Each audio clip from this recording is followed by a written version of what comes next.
ওয়ালাইকুম আসসালাম রহমতুল্লাহি ওয়া বারাকাতুহু। জি শেখ, অনেক সুন্দর প্রশ্ন করেছেন। তো কথা হলো যে এবাদতগুলো দুই রকম, নিজের এবং অন্যের।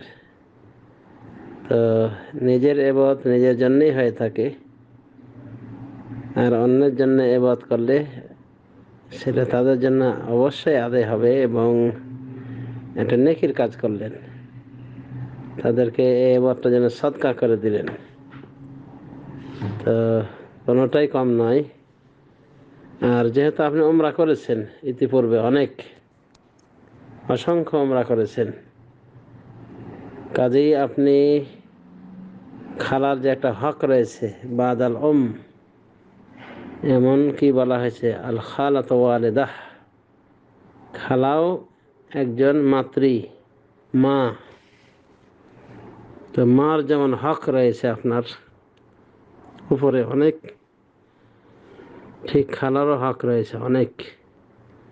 তো সেই হিসাবে আপনি আপনার খালা যেহেতু একটাও উমরা করতে পারেনি, পরলোকগত হয়েছেন, আপনি তার পক্ষ থেকে করবেন, এটা নেকির কাজ করলেন অবশ্যই। এই জন্য আপনি নেকি পাবেন,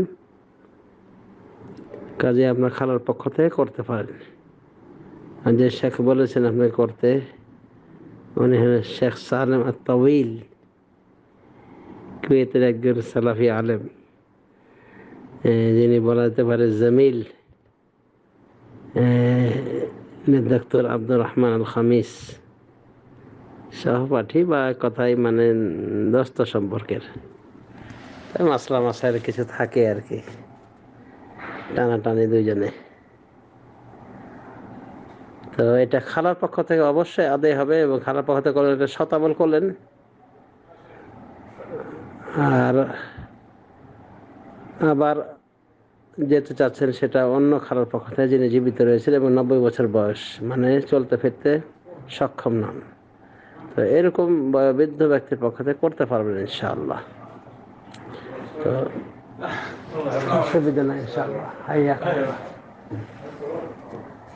বারাকাল্লাহু ফিকুম। আশা করি সমস্যা হবে না ইনশাআল্লাহ, বিইজনিল্লাহ। আপনি আপনার খালার পক্ষ থেকে করবেন, খালার পক্ষ থেকে অবশ্যই আদায় হয়ে যাবে ইনশাআল্লাহ, তারা নেকি পাবে।